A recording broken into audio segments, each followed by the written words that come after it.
अब भगवान कृष्ण राधा जी को एक टक निहार रहे हैं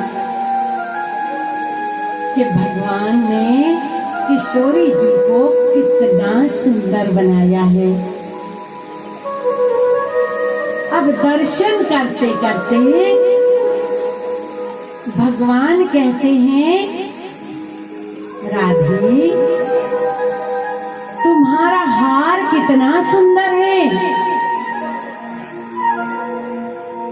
भगवान थोड़ा हाथ आगे बढ़ाने लगे हार देखने के लिए। किशोरी जी ने भगवान का हाथ झटक दिया।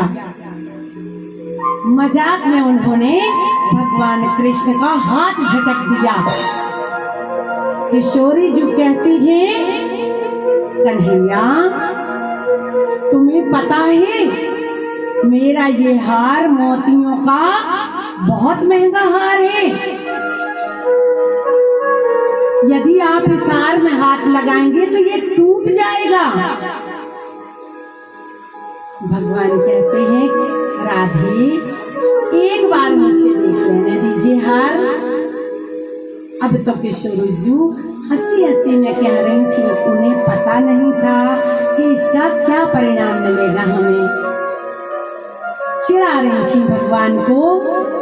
भगवान फिर बोलते हैं, किशोरी जी हमें अपना हार दिखा दो, बहुत सुंदर हार पहना है। अब तो किशोरी जी ने कहा कि कन्हैया अरे यदि मेरा ये हार टूट गया ना तो इतना कीमती हार है कि तुम्हारी नंद बाबा और यशोदा मैया भी बिक जाएंगे तो इस हार की कीमत नहीं चुका पाएंगे। अब भगवान को ये बात बहुत बुरी लग गई। भगवान चुपचाप खड़े होकर वहां से चले जाते हैं। अब किशोरी जी खड़ी होती हैं और सोचती हैं कि कन्हैया को तो बुरी बात लग गई मेरी। मैं तो हंसी में कह रही थी और इधर तो कन्हैया को सच्ची में बुरी लग गई बात।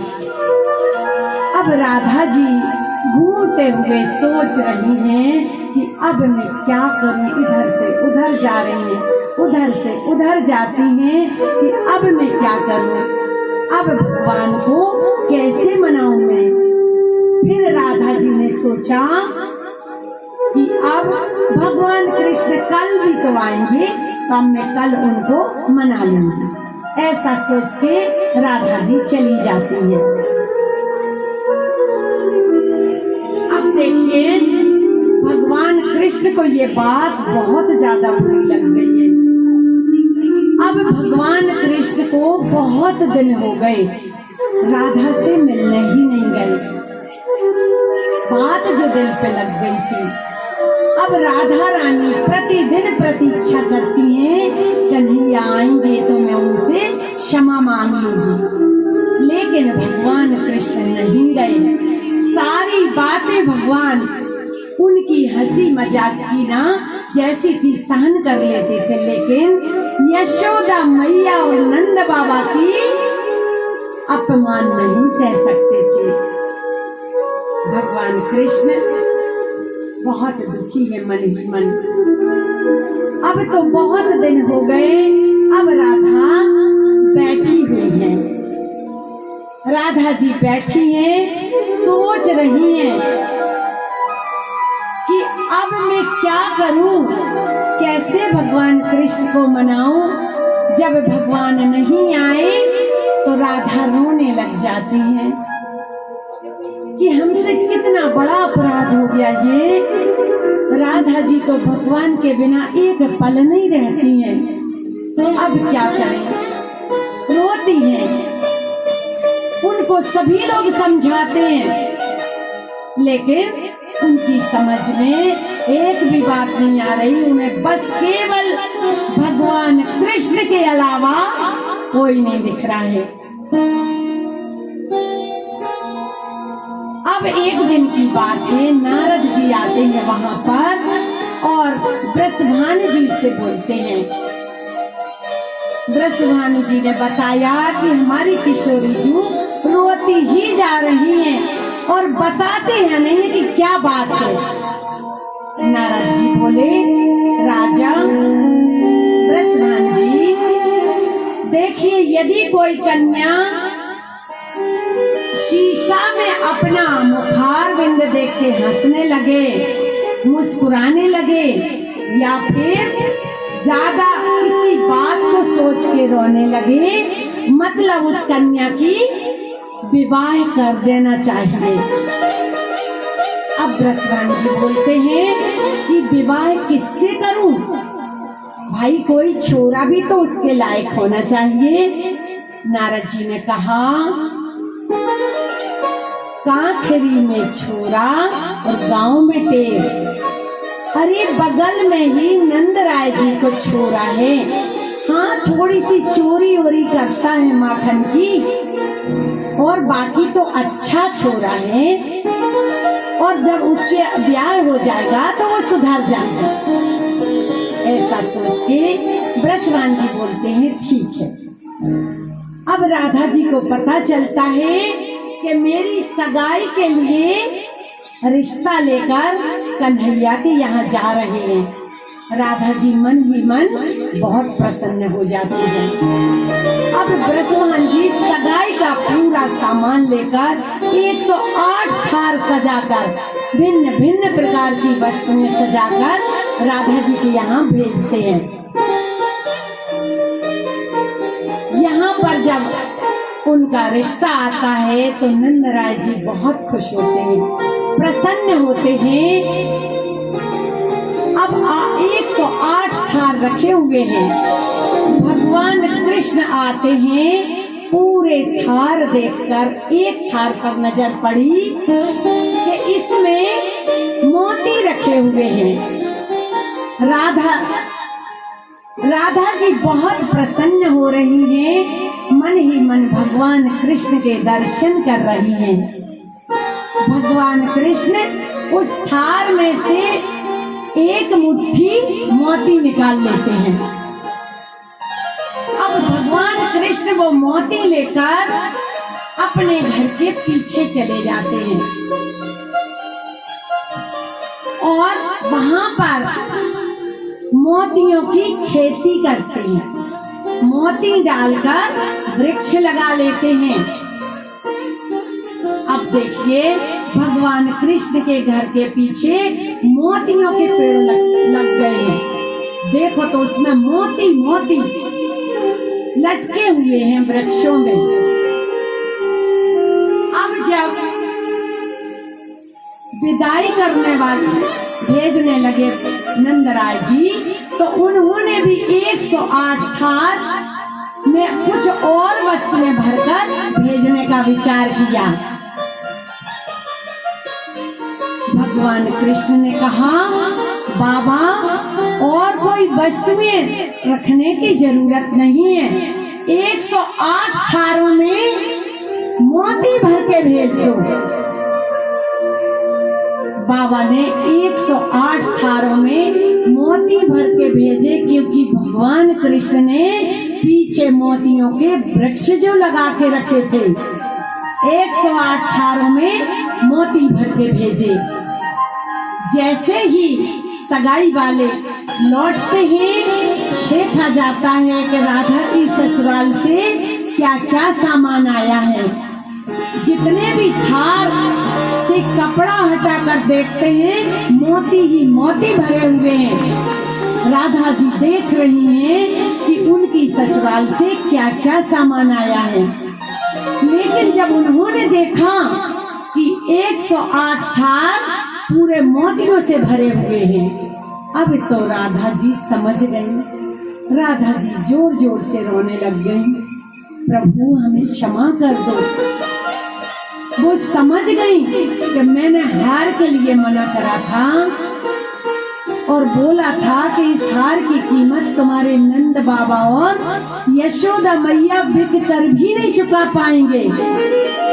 कन्हैया ने उन्हीं शब्दों का बदला लिया है मुझसे और 108 मोतियों के थार भरकर भेजे हैं।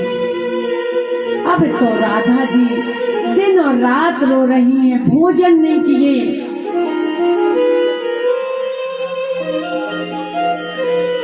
सब लोगों ने समझा रहे हैं, लेकिन वो बिल्कुल नहीं समझी। जब उन्हें ब्रजभान को पता चला, लाडली जी रोए जा रही है। अब ब्रजभान जी ने ऐलान करवाया पूरे ब्रज में कि जो राधा को हंसा देगा उसको हम मुंह मांगा इनाम देंगे। अब ये खबर वृंदावन तक आ जाती है।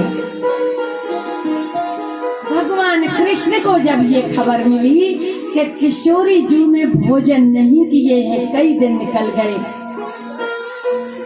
अब भगवान को चिंता हुई, क्योंकि भगवान किशोरी जी को एक पल के लिए भी नहीं भूलते हैं।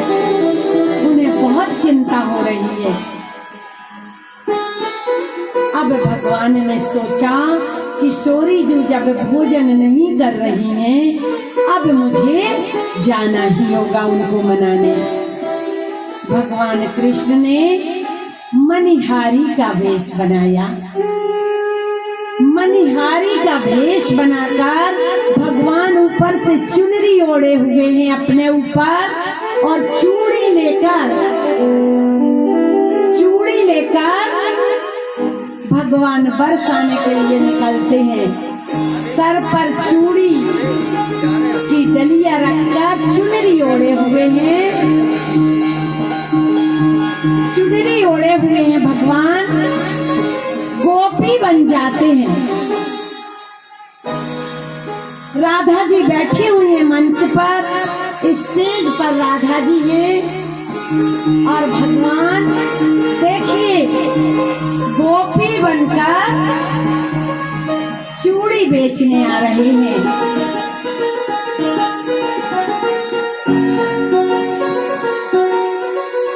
भगवान लंबा घूंघट डाल के चूड़ी ले लो चूड़ी, बरसाने में चूड़ी बेच रहे हैं भगवान। चूड़ी ले लो चूड़ी, हरी लाल पीली चूड़ी ले लो चूड़ी।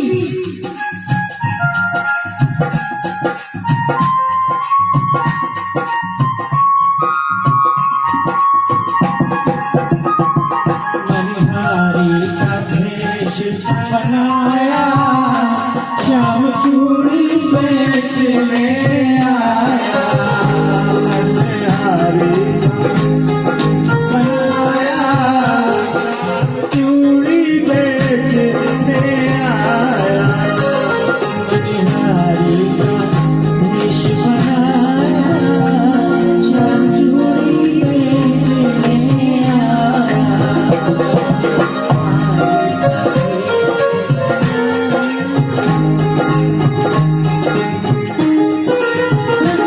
चूड़ी ले लो चूड़ी,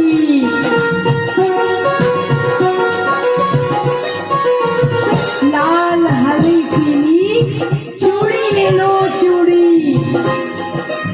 अब राधा जी को ये धरी उसमें चूड़ी भरी, उसमें चूड़ी भरी, गलियों में शोर मचाया। चूड़ी बेचने आया, मनिहारी का वेश बनाया, श्याम चूड़ी बेचने आया।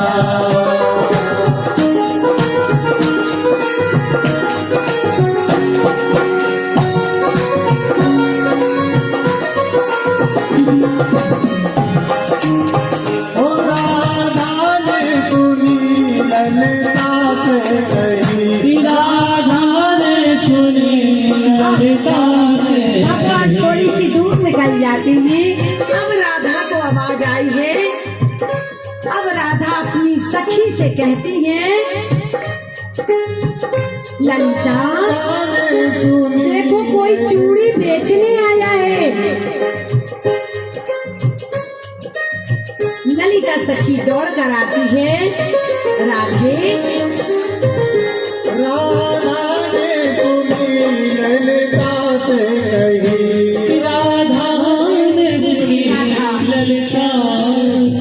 नहीं मोहन को तुरंत बुलाया। राधा जी अपनी सखी से कहती हैं कि कोई चूड़ी बेचने आया है। ललिता ने आवाज दी है कि इधर आओ, इधर हमारी राधे जी को चूड़ी चाहिए है। भगवान सुनकर भी नहीं आ रहे हैं। मोहन को तुरंत बुलाया, श्याम चूड़ी मोहन को तुरंत बुलाया, श्याम चूड़ी आया। हरी का भेष बनाया, श्याम चूड़ी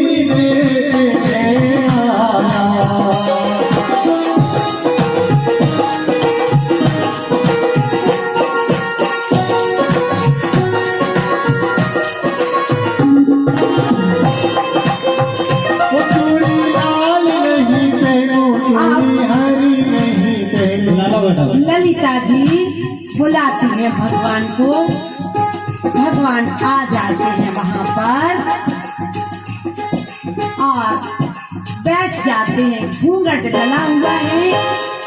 भक्तों की तरफ भगवान अपना मुखारविंद कर लें। अब किशोरी जी ललिता के साथ जाती हैं और भगवान के सामने बगल में बैठ जाती है ललिता जी और राधा जी।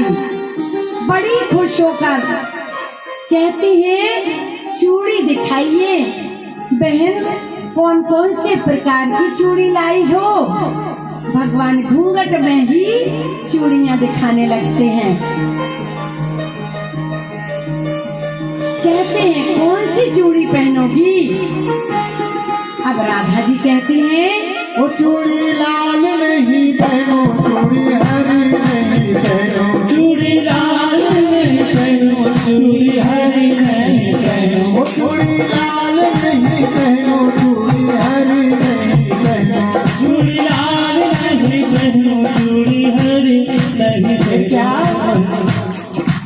ओ मोहे श्याम रंग है भाया,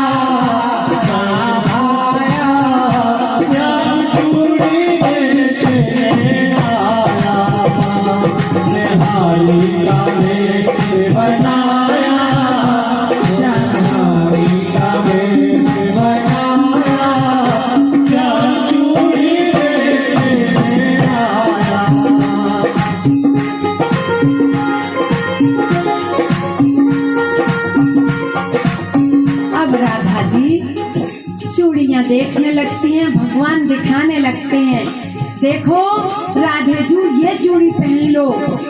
राधे जी कहती है बहन ये कोई कलर मुझे नहीं पहनना, ना लाल चूड़ी ना हरी। बहन तुम हमें कोई और चूड़ी दिखाओ। तो भगवान और चूड़ियां दिखाने लगते हैं। अब राधा जी कहती हैं लाल हरी चूड़ी नहीं, मुझे तो श्याम रंग की चूड़ी दिखाओ। मेरे हृदय में श्याम के अलावा दूसरा कोई नहीं है। श्याम रंग की ही चूड़ी मुझे पसंद है। भगवान ने श्याम रंग की चूड़ी दिखा दी। और राधा पहनने लगी, श्याम पहनाने लगे, राधा पहनने लगी, श्याम पहनाने लगे, और राधा पहनने लगी, श्याम पहनाने लगे, राधा पहनने लगी, श्याम पहनाने लगे। राधा ने हाथ बढ़ाया, श्याम चूड़ी लेके आया, मैंने हारी का भेष बनाया, श्याम चूड़ी लेके आया। अब देखिए श्याम रंग की चूड़ी भगवान ने निकाली और राधा जी का हाथ पकड़कर पहनाने लगे। किशोरी जी ने अपना हाथ आगे बढ़ा दिया इतने दिन से दुखी जो थी, आज उन्हें श्याम रंग की चूड़ी जो मिल रही थी। किशोरी जी बड़ी प्रसन्न होके हाथ बढ़ा दिया। भगवान कृष्ण हाथ पकड़ लेते हैं और चूड़ी पहनाने लगते हैं। ओ राधा कहने लगी तुम हो चलिया बड़े, राधा कहने लगी तुम हो चलिया बड़े, ओ राधा कहने लगी तुम हो चलिया बड़े, कहने लगी तुम हो चलिया बड़े।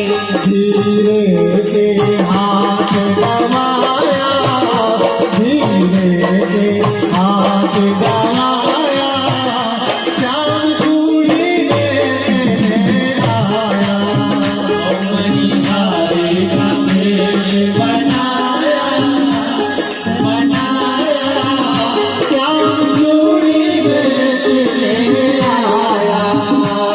भगवान जैसे ही पहनाने लगे चूड़ी, किशोरी जी को चूड़ी पहनाने लगते हैं। धीरे से भगवान ने हाथ दबा दिया। जैसे ही हाथ दबाया, किशोरी जी समझ जाती हैं कि ये तो कृष्ण हैं। किशोरी जी कहती हैं, कन्हैया तुम तो बड़े छलिया हो। देख के बहुत प्रसन्न हो जाती हैं कि भगवान मेरी खबर लेने आखिर बरसाने आए। बहुत खुश हो जाती हैं। भगवान भी अपनी चुनरी हटाकर अपना जो उनका रूप है उसी रूप में किशोरी जी के सामने आ जाते हैं। किशोरी जी बहुत प्रसन्न हो रही हैं। मनहारी का भेष बनाया, मनहारी का भेष बनाया, वो श्याम चूड़ी लेने आया, मनहारी का भेष बनाया, मनहारी का भेष बनाया, वो श्याम चूड़ी लेने आया, वो श्याम चूड़ी लेने आया, वो श्याम चूड़ी लेने आया।